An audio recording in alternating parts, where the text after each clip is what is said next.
My new blog. आप सभी का मेरे ब्लॉग में स्वागत है। सबसे पहले तो गाइज आप लोगों का बहुत बहुत धन्यवाद, थैंक यू वेरी मच। आप लोगों ने मेरी वीडियो को इतना सपोर्ट किया। आई होप कि आप आगे भी मेरी वीडियो को ऐसे ही सपोर्ट करेंगे। आज राखी है, आप सभी लोगों को मेरी ओर से राखी की हार्दिक शुभकामनाएं। हम लोगों ने तो राखी कल ही सेलिब्रेट कर ली थी, बट उत्तराखंड में आज राखी है, तो आप लोगों को मेरी ओर से राखी की एक बार फिर से हार्दिक शुभकामनाएं। गाइस, जैसे कि मैंने आप लोगों को बताया था अपने फर्स्ट वीडियो में कि मैं आप लोगों के साथ अपने लाइफ में आए डिफरेंसेस शेयर करूंगी। जब मैं गांव से शहर में आई तो मेरी लाइफ में क्या क्या चेंजेस आए मैं वो आप लोगों के साथ शेयर करूंगी। तो जब मैं पहली बार चंडीगढ़ आई तो शुरू में तो अच्छा लगा। उसके बाद एक दो दिन में ही मैं बहुत बोर होने लगी थी। मेरे हस्बैंड ड्यूटी जाते थे और मैं सारा दिन घर पे बोर हो जाती थी। और मेरे मतलब सारा दिन बोर हो जाती थी। बस दो ही सहारा था, या तो मोबाइल या तो टीवी। या तो सारा दिन मोबाइल पे लगे रहो या तो सारा दिन टीवी देखते रहो। मैं बहुत ज़्यादा बोर हो जाती थी। मेरे बगल वाले फ्लैट पे कौन रहता था मुझे नहीं पता था। यहाँ तक कि मैं जानती तक भी नहीं थी कि वहाँ कोई रहता भी है या नहीं, क्योंकि मुझे नहीं पता चलता था कि वो कब बाहर आते थे कब अंदर जाते थे। मैंने उन्हें कभी देखा ही नहीं। मैं 6 महीने हम उस फ्लैट पे रहे थे, बट मेरे को ये नहीं पता था कि मेरे बगल पे कौन रहता है। ग्राउंड फ्लोर में एक आंटी रहती थी, उनसे कभी कभार मुलाकात हो जाती थी। तो आंटी से जब भी बात होती थी, अगर मैं आंटी के साथ 10 मिनट बात कर रही हूँ ना, तो आंटी उसमें से 8 मिनट पंजाबी में बात करती थी और मेरे मत्थे कुछ भी नहीं पड़ता था। मुझे समझ ही नहीं आता था कि आंटी क्या बोल रही है। और मैं आंटी को हमेशा बोलती थी, आंटी मुझे पंजाबी समझ नहीं आती, आप मुझसे हिंदी में बात करो। तो आंटी मुझसे 2 मिनट हिंदी में बात करती थी, लेकिन 8 मिनट वो मुझे पंजाबी में बात करती थी, क्योंकि उनको खुद नहीं पता चलता था कि वो फ्लो में कब पंजाबी बोलने लग जाती है। और मैं उनका चेहरा देख के बस सर हिलाती रहती थी, क्योंकि मुझे समझ तो कुछ आता नहीं था।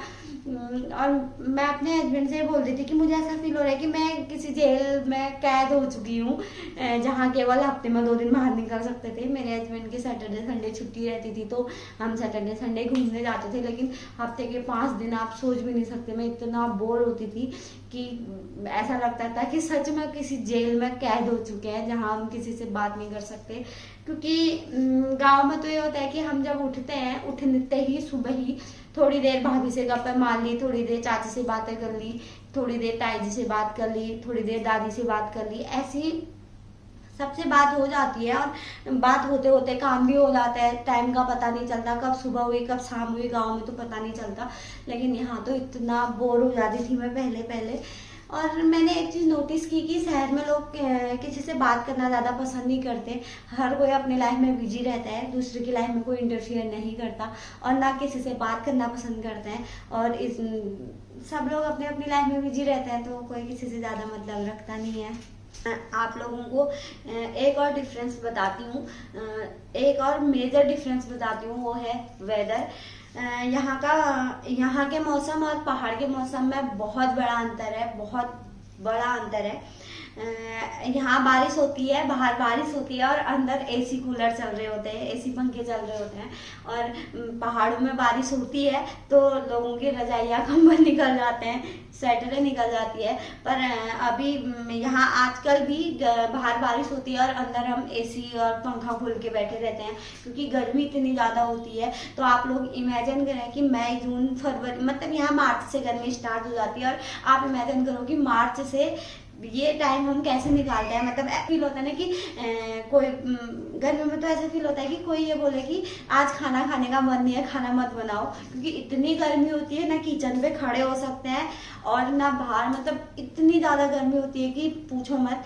बिना एसी कूलर पंखे के तो रहना इम्पॉसिबल है, कोई भी नहीं रह सकता, और इतनी गर्मी यहाँ होती है। और जैसे आजकल पहाड़ों में मौसम चल रहा है कि वहाँ बारिश होती है, तो मेरी मम्मी से जब बात होती है, मेरी मम्मी से परसों बात हुई तो मेरी मम्मी बोल रही थी कि यहाँ बारिश हो रही है, मैं रजाई और कंबल ओढ़ के सो रही हूँ। इतना ठंडा होने लग गया है, 4 दिनों से लगातार बारिश है।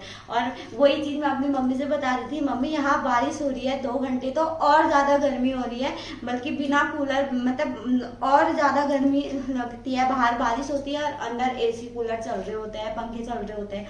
तो वेदर का तो सबसे बड़ा डिफरेंस है। यहाँ के मौसम वहाँ के मौसम में बहुत बड़ा अंतर। गाइस, मेरा अगला टॉपिक है कोविड। जब लॉकडाउन लगा था तो हम लोगों को तो ये फील होने लग गया था कि हम सच में वो तिहाड़ जेल में फंस चुके हैं जहाँ से हम बाहर जा सकते हैं, ना बाहर से कोई अंदर आ सकता है। मतलब हम लोगों को तो ये फील होने लग गया था कि हवाओं में भी बीमारियां फैल रही है। अगर बाहर जाएंगे हवा आएगी, हवा चलेगी तो हमको बीमारी हो जाएगी, क्योंकि इतना फैला हुआ था ना, इतने केसेस सुनाई दे रहे थे। मतलब सोसाइटी में ही इतने केस सुनाई दिए, अगल बगल की सोसाइटियों से पता चल रहा था कि यहाँ ये हो रहा है, वहाँ क्या, यहाँ ये हो रहा है, वहाँ ये हो रहा है। और जितना शहर में बीमारी फैली थी उसकी तो मतलब ये सोचे कि जितना मतलब इतनी बीमारी फैली हुई थी शहर में, उसकी तो 10% बीमारी भी गांव में नहीं फैली थी। और जैसे कि आप लोगों को पता है लॉकडाउन के टाइम पे, कोविड के टाइम पे देश विदेशों से भी लोग अपने घरों को गए। मुंबई, आगरा, दिल्ली जो कभी अपने घर नहीं जाते थे वो भी अपने घरों को पहाड़ की ओर गए। तो आप लोग इससे इमेजिन कर सकते हो तो कि शहर से ज्यादा गांव सेफ है, क्योंकि गांव में बीमारी का इतना ज्यादा था नहीं, और अगर था भी तो इतना फील नहीं होता था जितना हम लोगों को लगता था कि हम जेल में कैद है। क्योंकि यहाँ तो पहले सब्जियां मिलना मुश्किल हो रही थी, और अगर सब्जी मिल भी जा रही थी वैसी बासी सब्जियां मिलती थी, और वो सब्जियां लेके आओ, 3 दिन उनको बाहर, 2 दिन उसको बाहर धूप में रखो, फिर उसको गर्म पानी में धो, सर्फ के पानी में धो, नॉर्मल पानी में धो, इतना सब कुछ करने तक तो सब्जी आधी पक जाती थी आधी पकानी पड़ती थी हम लोगों को, क्योंकि बाहर से कोई सामान भी अगर आता था तो 3 दिन तक ऐसे ही पड़ा रहता था, उसको किसी ने छूना नहीं। अगर 2 दिन के बाद छूना है तो सर्फ के पानी में धोना है, फिर नॉर्मल पानी में धोना है, तब तक वो आधा सामान ऐसे ही खराब हो जाता था। गांव में मम्मी बता रही थी, जब मम्मी से बात हुई तो मम्मी बोलती थी कि गांव से बाजार जाने का तो मतलब बाजार जब बंद थी लेकिन लोगों को इतना ज्यादा फील नहीं होता था, क्योंकि अगर घर में आलू प्याज टमाटर होना तो गांव में किसी और चीज की जरूरत नहीं पड़ती, क्योंकि अपने घर में फ्रेश पालक, मेथी, मूली, तो कोई भी किसी भी चीज की सब्जी बना लो चल जाता है। सब्जी तो गांव में तो मिल ही जाती है, बाजार जाने का इतना ज्यादा रहता नहीं है। हमने कुछ भी करना है तो वो भी खरीद के लेके आने हैं, क्योंकि अपने पास तो होता नहीं है, और बाहर से ना फ्रेश मिलता है और ना ही। और कोविड में तो ऐसा लग रहा था कि आधी पकी सब्जियां मिल रही हैं, आधी हमने घर जाके हमने आधी आप पकानी है। ऐसी सब्जी, वो सब्जी का टेस्ट इतना बेकार सा लगता था ना, कड़वी होने लग जाती थी वो, मतलब वो सारी सब्जियां इतनी कड़वी सी लगती थी ना, ये पूछो मत आप। और मतलब ये रहता था कि बाहर नहीं जाना। मेरे हस्बैंड को घूमने का बहुत ज्यादा शौक है, वो मतलब 4 दिन कमरे में रह भी नहीं सकते हैं कभी भी, अभी भी नहीं रह सकते। तो कोविड के टाइम पे उनको भी ना बहुत चुल मची पड़ी थी कि नहीं मैं तो अंदर अजीब लग रहा है मेरे को, मैं तो बाहर जा रहा हूँ। और वो ना एक दिन ऐसे ही बाहर चले गए, और जब बाहर गए पुलिस के डंडे पड़े उनको 4, तो घर आए। उसके बाद जब लॉकडाउन खुल भी गया था ना, उनसे अगर ये बोलो कि चलो बाजार चलते तो बोलते थे नहीं जाना, इतना डर बैठ चुका था तो आप लोग इमेजिन करो कि कितना डर फैला हुआ था कि लोग कोई नहीं दिखता था, ना कोई बाहर दिखता ना कोई अंदर। भाई सच में ऐसा लग रहा था कि बस 4 दीवारी में दुनिया आके समेट चुकी है, इससे बाहर ना जा। अगर इससे बाहर गए तो मौत है, और अगर मतलब हम लोगों के साथ तो ऐसा हो गया था ना कि अगर बाहर जाए तो मौत है, अंदर रहे तो भी मौत ही है। क्योंकि क्या कितना रह लेगा बंदा अपने कमरे में। आप खुद ही सोचो ना कि ना बाहर जा सकते हो, ना कुछ कर सकते हो, ना कहीं घूम सकते हो। मतलब मार्केट में नॉर्मली ऐसा सैर भी नहीं कर सकते हो आप, बाहर कहीं सैर ही नहीं कर सकते हो कि हर जगह तो ये है। और मतलब सोसाइटियों के बाहर पे पुलिस के आदमी बैठे रहते थे 2-2, 3-3 की, कोई सोसाइटी से बाहर जा तो नहीं रहे। तो पूछो मत, इतनी घुटन होती थी ना कोविड में, बहुत ज्यादा हम लोगों को। मतलब कोविड में तो सबसे ज्यादा शायद हमने नहीं, हर किसी ने ये फील किया होगा, क्योंकि कोविड में हर कोई घर गया है अपने, हर कोई गांव गया है।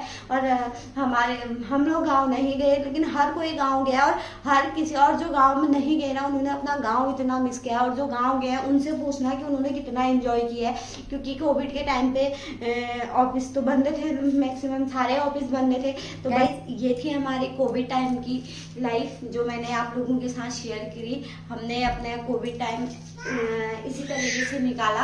अब मिलते हैं नेक्स्ट ब्लॉग में नेक्स्ट टॉपिक के साथ। अगर आप लोगों को मेरी वीडियो पसंद आती है तो प्लीज लाइक करें, शेयर करें, सब्सक्राइब करें और अपने दोस्तों के साथ शेयर करें। Thank you so much.